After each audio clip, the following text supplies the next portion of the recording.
Hello everyone, I'm Megan. I'm Kristen. And we're the sisters that don't do anything, and yay! And today we are going to be watching the second of our Disney retrospective films. This one is going to be Pinocchio! Pinocchio! So, the little bit that I know about this is it is the second one. It was made in 1940, I believe it was.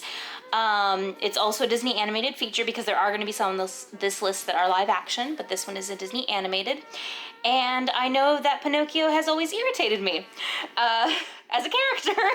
So we'll see. I haven't seen this since grade school, so we'll see. We'll see my impressions. Again, I've seen the making of. I don't think I've seen the full-on movie in a long time. Mm-hmm. And I know a lot of the songs. Yeah. And I kind of agree with her. I think Pinocchio got on my nerves. Yeah. But the character...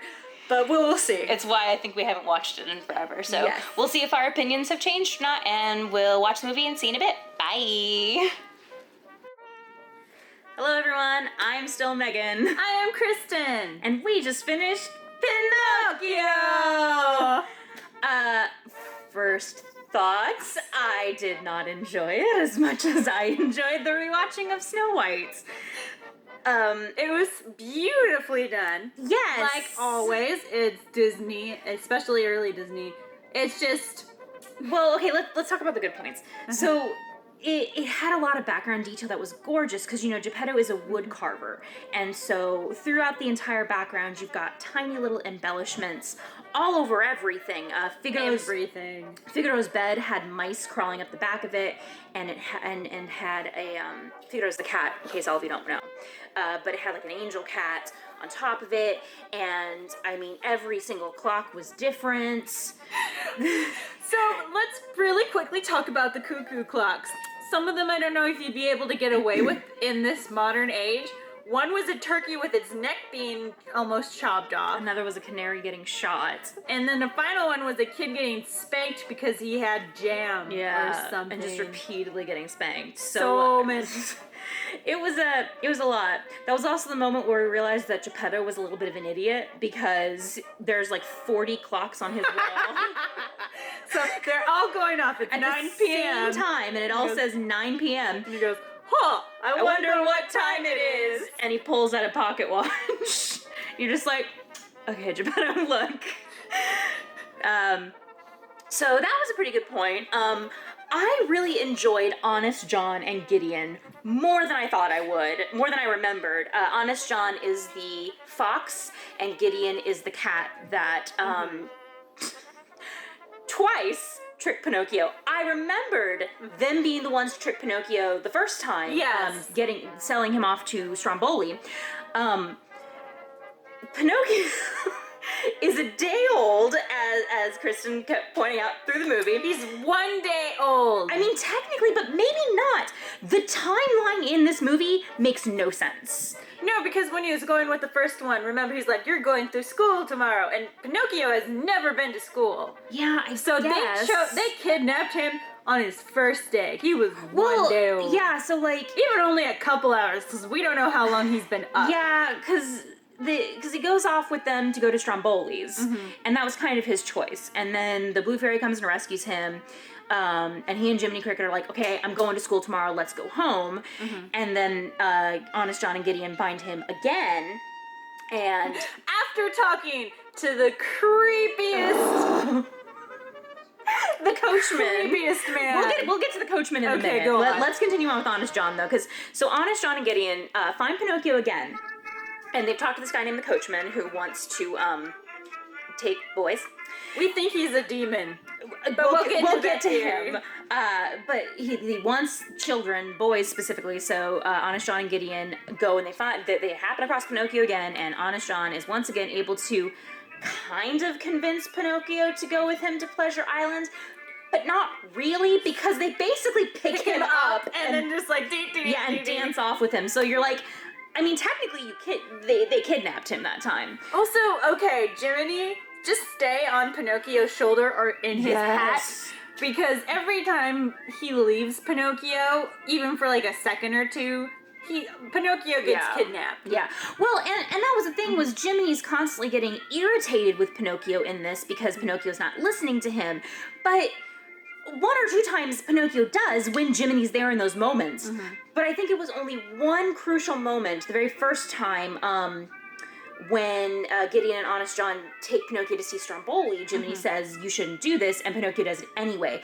Other than that, Jiminy's not there.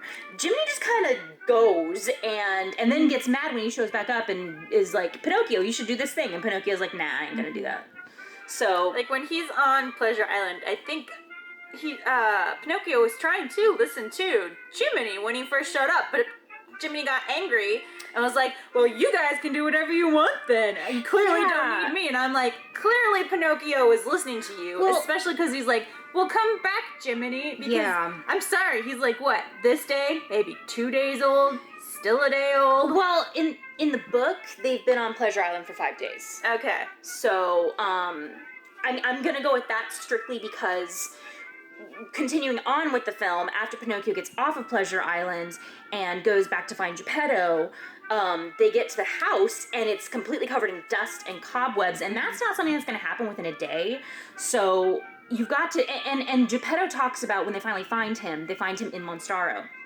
And Geppetto talks about how the beast only opens his mouth to eat, and they can eat for weeks finally, again, implying that they have been in Monstaro for weeks. Yeah. So that's why I'm saying the timeline is kind of funky in this film, because you're not entirely sure if it's been 3 days, because that's what it seems like, or longer. I feel like him being in Monstaro was longer, and like Pinocchio was... Pinocchio on Pleasure Island, I think, was longer too, though. Okay, it could be that. It felt like only a day. It did, but remember, it went from all of a sudden all the boys were like trashing everything to dead silence. And I feel like it would take longer if he's gonna get them one at a time. Otherwise, all of the kids turning into donkeys, spoiler alert, the kids turn into donkeys, it would make a real racket. Yeah. And so I feel like they would notice, and nobody noticed because, like, just one at a time they were going. Our original point was Honest John and Gideon. I enjoyed them as villains. I like how... Sorry. No, you're good. I like how Gideon had a mallet just randomly in his clothes. Wherever he went. He was like the Harley Quinn to Honest John's Joker. Yeah, kinda. In a way. Yeah. Bad points. I don't know what it is about this movie. I don't. Okay. It gave off this vibe from the very beginning, and you see it more as it goes through. Very child kidnappy. Very. Like, you know that guy in Chitty Chitty Bang Bang? The child kidnapper. Come here, little children. I've got the lollipops. Everybody in this movie acts that way, and it's not played as a joke. So people will say things. For instance, let's talk about him now. The freaking coachman, who we're pretty sure is a Crossroads demon, because he flat out tells Gideon and Honest John, well, first of all, what he says is, I'm collecting little boys. And you're like, you're doing what? No. And then he says, I have a shipment coming out tonight.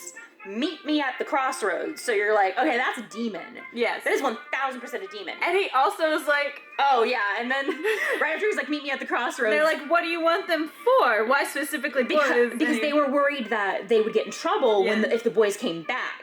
And he's like, oh, don't worry, they don't come back as boys. And you're just like, please stop saying words. And you could even tell that everybody was uncomfortable because good Honest John and Gideon even wilded each other like, they're like, no! They're like, wait, what are you doing to those children? Yeah, and to further the demon aspect, when the kids get to Pleasure Island, first of all, there's a lot of really stupid little boys in this particular, area of, I guess, Germany? Where would this have happened? I think Germany or... Holland or something? Holland. It might be Holland. I don't actually know what region Pinocchio is from, but it's very, Alps, Alpine. Yeah. When they're on the coachman's actual coach that he uses to get to the boat to get them to the island. From far away, when you see the boys, you just see their dotted eyes and their mouth, and it looks mouths. like a Studio Ghibli movie, like those. It's creepy things. Those are the forest spirits. The forest spirits. Yeah. It's like that, Creepier. except worse. Yeah. So, but they're on the island. And the boys are just running off and they're playing and they're doing all these really, really horrible things. Because that's the entire point of the island is these boys make jackasses of themselves and become donkeys. Because, back then that was another word for a donkey. Hopefully we will not get demonetized for that word. But so the coachman then turns to the front gate and says, all right, close it, don't let them out. And there are these shadowy creatures that are just surrounding the door and just close it and lock it. And I was like, those are demons. Like, they're not even trying to pretend. That guy is a flippin' demon. He has to be, because if you look at the construction of Pleasure Island, they have all these cigar places, and you can eat whatever you want. There's roller coasters. There's this one place called New Mansion or something. Model home. Yeah, model home, where you can run in and break everything. And there's like a stained glass window. So if he does this every night, he's going to have to replenish everything. I doubt he does it every night. Because again, in the book, it's 5 days. And I'm going on that concept, so I'm thinking maybe once a month. I could what I mean? But still, that costs a lot of money. Once a month he's dropping what would tantamount to millions of dollars to rebuild this place so that these kids will come. So he's a demon. 1001%. That guy is a demon. So that was the overtly creepy one, like the one that you're like, okay, yeah, no, that's creepy. I don't like that. Also, you have when what was the friend's name? Lampwick. Lampwick. When Lampwick turns into a donkey. Creepy. It is creepy as anything. He's screaming for his mom, and he's like, Mama, help me, and then just starts braying, and then you just see a shadow as he starts screaming and changing. It is terrifying. Now, when we were younger, Megan's favorite movie was Super Mario Brothers. We'll get to that eventually as to why. When the guy turns into a Goomba and you see his face stretch, that was the equivalent of Lampwick turning into a donkey for me, and it scared the heck out of me. She didn't like it. I did not. Yeah. But, so it was very, very creepy. I do want to take a moment and talk about the other overt villain in this, which is Stromboli. Stromboli is the first person that Honest John and Gideon sell Pinocchio to. He is the marionette puppeteer guy. And, okay, Pinocchio is 1 day old. But even setting that aside, he looks like a kid of between 5 and 7. Like, when he becomes a real boy at the end of the movie, he is no older than 7. There's no flipping way, okay? No, he still even looks like 5 or 6. Yeah, that's what I said. Between 5 and 7. I'm giving them a little leeway.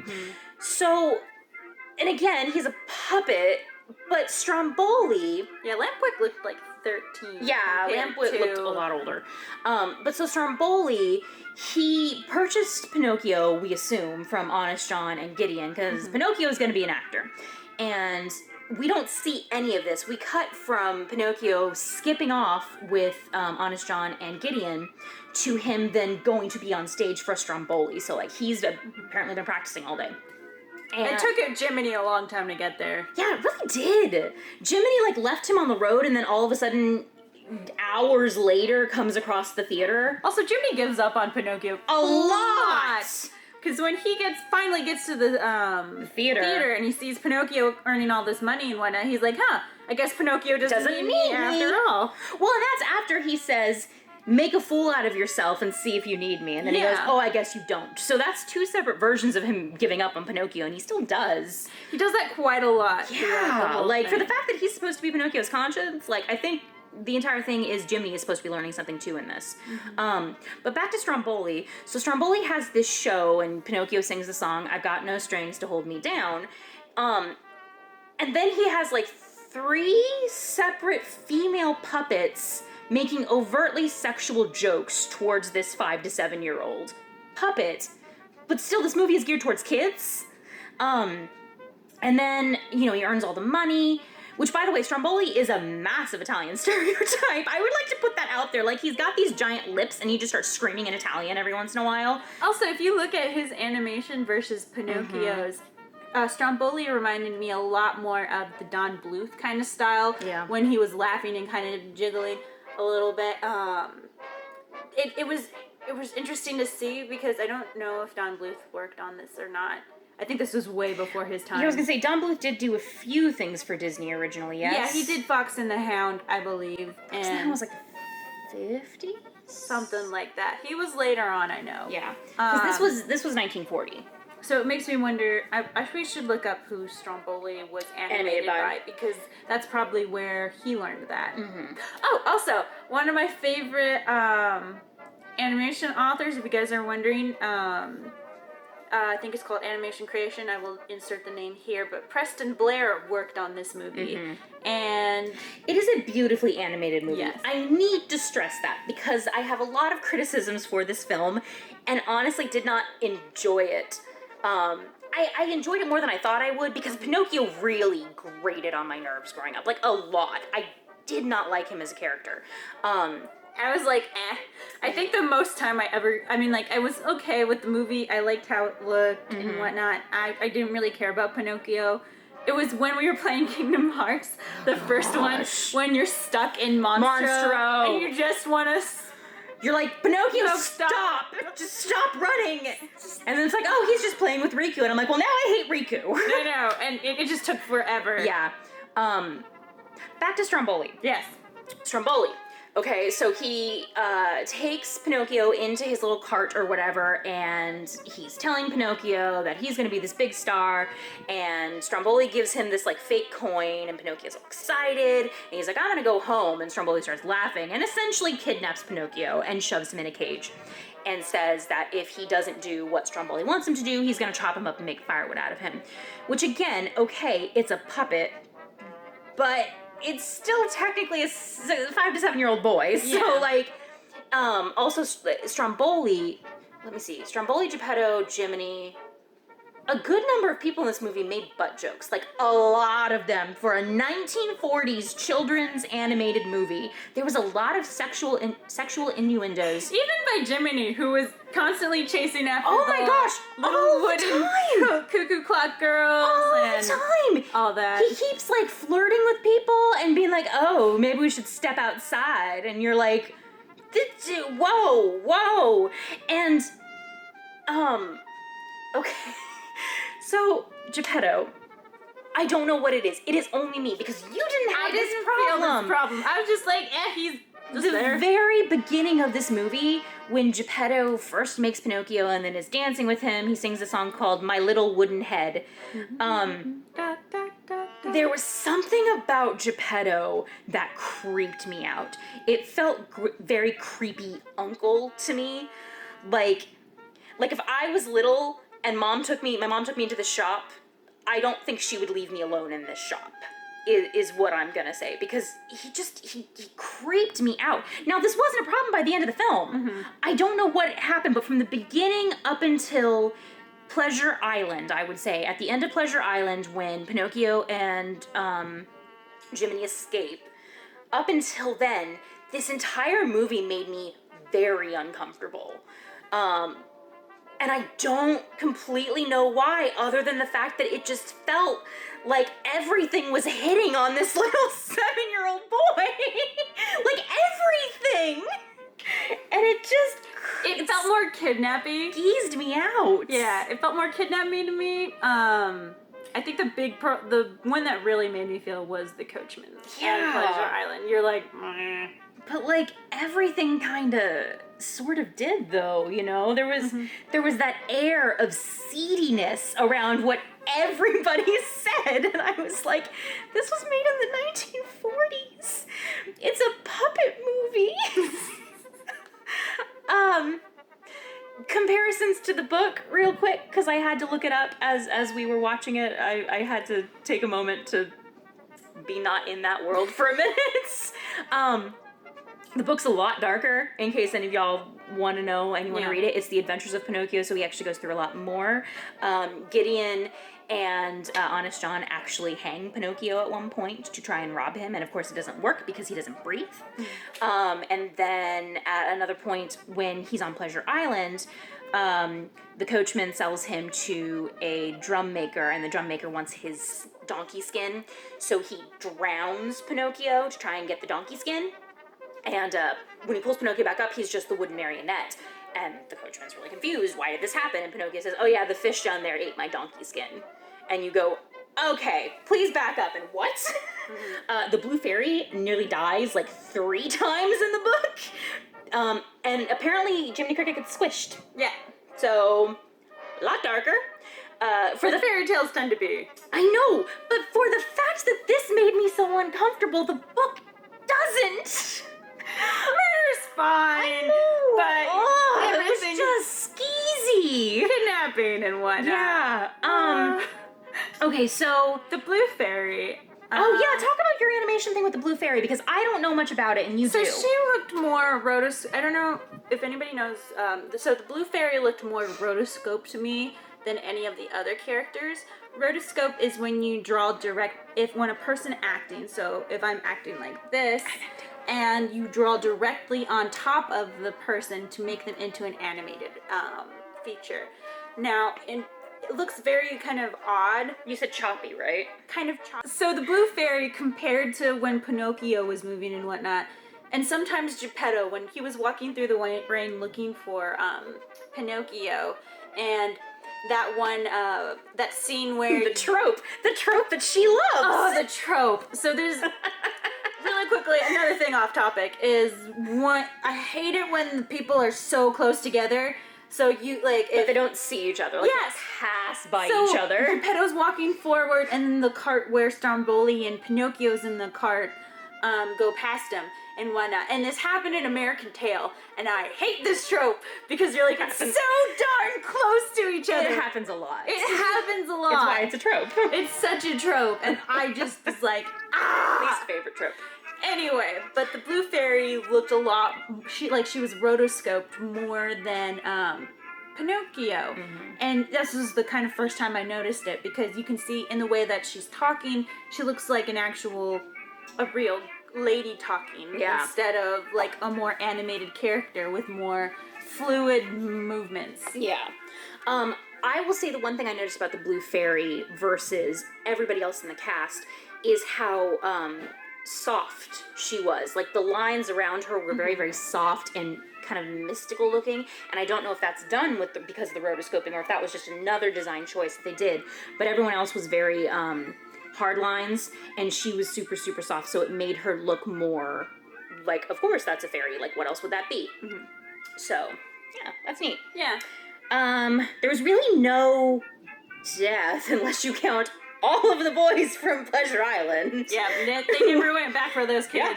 Yeah, but all of them they're were just donkeys now. donkeys. They're donkeys. So the boys on Pleasure Island, some of them were going to like the salt mine, some of them were going to the circus. Others are probably gonna go get tanned. Well, that was the thing. I looked specifically because I remembered there being a box that said Glue Factory. I did not see it though, so I think that my mind just kind of made that up.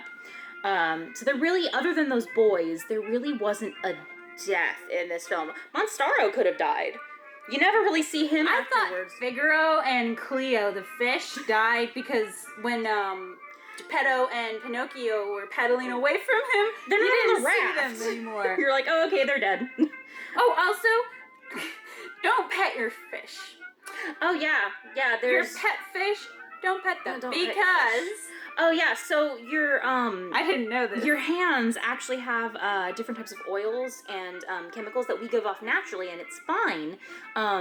But to certain, creatures, fish being one of them, and, reptiles, like snakes as well, and, amphibians, their skin is different, and it can't always take it. So, like, you could really end up hurting your animals. So, for instance, always wash your hands before and after you handle a snake. That is also for your safety because sometimes snakes have salmonella just on them. And we're saying this because there was a shot of Geppetto petting Cleo, yeah, before she went to bed. Repeatedly. Yeah, they pet Cleo a lot in this film. But she's animated, so exactly. She can do that. Yeah. And that's how she and Figaro were able to survive. Disney magic. Disney magic. Also, I'm sorry, Pinocchio was able to go underwater and breathe, and so is Jiminy. Was able to breathe underwater for like months or weeks. Why did they think Pinocchio drowned? Like at the end when his face down like that. And like, oh, he's dead, he drowned. Well, they don't say drowned, but like it kind of feels like implied. Yeah, they're implying that he drowned, and you're like, but how? He was walking underwater for, if not weeks and months, at least hours. Yeah. So. He did not eat air. Nor did Jiminy. Yeah. So. Disney magic. Favorite song? I still like An Actor's Life for Me. Yeah. Hi, diddly dee. I will agree with that. An Actor's Life for Me. I like that they sing the exact same song going to Pleasure Island. I know. But it was Hi Diddly Dee, something life for, like they're singing about going to Pleasure Island as opposed to An Actor's Life. So yeah, I will agree with that. The rest of the songs in the movie really, I mean, even When You Wish Upon a Star.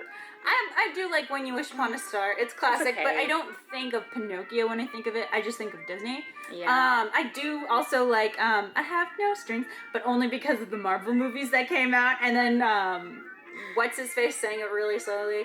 I have no strings on me. No, he was in the Iron Man movie. Ultron. Yes, Ultron. Yeah. Age of Ultron. Ultron. So yeah. I mean. Final thoughts, I guess. It's a movie. It was beautifully done. Yes. It had some kind of... Have your kids watch it so that they can have the nostalgia of seeing it.